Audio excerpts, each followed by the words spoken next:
I'm here today with Mindi Torrey, burnout and capacity coach, somatic informed practitioner, and someone whose credentials are both academic and lived. Mindi holds a master's in philosophy, specializing in feminist epistemology, the philosophy of emotion and embodied identity, and spent years teaching philosophy, logic, and feminist theory at the university level. She went on to lead teams through major organizational change and healthcare leadership. She's a certified coach through Inner Glow Circle, and she grounds all of her work in somatic, nervous system-informed, trauma-informed methodology. She's also raising 4 children, including kids with complex needs, while managing her own perimenopause and recovering from the kind of burnout that doesn't look like falling apart. The kind that looks like holding everything together while quietly disappearing. That's the burnout she coaches, because she is the woman she works with. Thanks, Dimity. Thanks for being here. What happened in your own life that made you realize that you needed to do this work, Mindi? Yeah, it was an unfolding, not one specific moment, kind of a collection of breaking points of chronic overwhelm and self-abandonment. There was a season in my early 50s where I was managing 6 teams through a major acquisition at work. My scope had quadrupled overnight. My stepfather had just died. My mother was newly widowed. I just divorced after 10 years of emotional shutdown, 10 years of begging for intimacy, begging to be seen and heard and held. My adopted son was in acute mental health crisis, and perimenopause had just arrived, and not gently. Hot flashes, vertigo, brain fog so thick I couldn't find words. A frozen shoulder, weeks of a low mood, so low, I'll just say it. There were several weeks when I did not want to exist. And I was still showing up, still managing, still performing competence. For the first time in my entire adult life, I can handle it became glaringly and undeniably false. Not just hard, it became impossible. False. I couldn't scrape enough from the bottom of the barrel to get through the day, let alone get through the week, or get through the season, or get through the year. But here's the thing, that moment didn't come out of nowhere. It was the result of a lifetime of accumulation. I'd spent most of my adult life disconnected from myself in a way I didn't have language for yet. A 10-year marriage where I slowly disappeared. Years of overextending, over-delivering, and quietly resenting that no one noticed because I'd made myself so easy to take for granted. I was excellent at handling things and completely cut off from the part of me that knew I was drowning.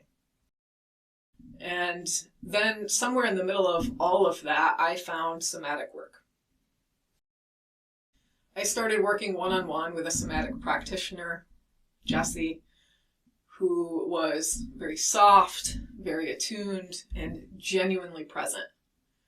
And I want to say this carefully. She offered me more presence in every single 90-minute session than most of the people in my life had offered me in years. That was the first crack in the wall. The first time I understood in my body, not just conceptually, but I understood in my body that something different was possible for me. So by the time everything collapsed around the age of 50, I wasn't starting from zero. I'd been peeling back layers of conditioning, layers of shame, layers of self-abandonment for several years. And enough of a shift had happened that when the bottom fell out, I was able to make a choice I never could have made before. I stepped down from my leadership role. Not because I wasn't good at it. I was very good at it. And leaving my teams was genuinely hard, but I was ready for the first time in my life to put myself first, to pull myself from the bottom of the priority list and put myself right at the top of it. I took a role as an analyst at the same organization and freed up time to be with myself, to take care of myself, to heal. And slowly, things began to change. I got more skilled at asking for what I needed, at saying no without the 3-hour guilt spiral, at checking in with my body, my capacity, instead of checking in with my calendar to see what I said yes to. I opened up space in a life that had been wall-to-wall responsibility and task management for a version of myself that I had been neglecting for decades. I stopped claiming I can handle it. That was hard at first, really hard. That phrase was woven very tightly into my identity. I was the person who handled it. But the it that needed handling was always a giant truckload of things that no one person could ever handle. And I'd been pretending otherwise my whole life because that's who I was. I practiced self-compassion as a first principle. I found providers who actually understood perimenopause.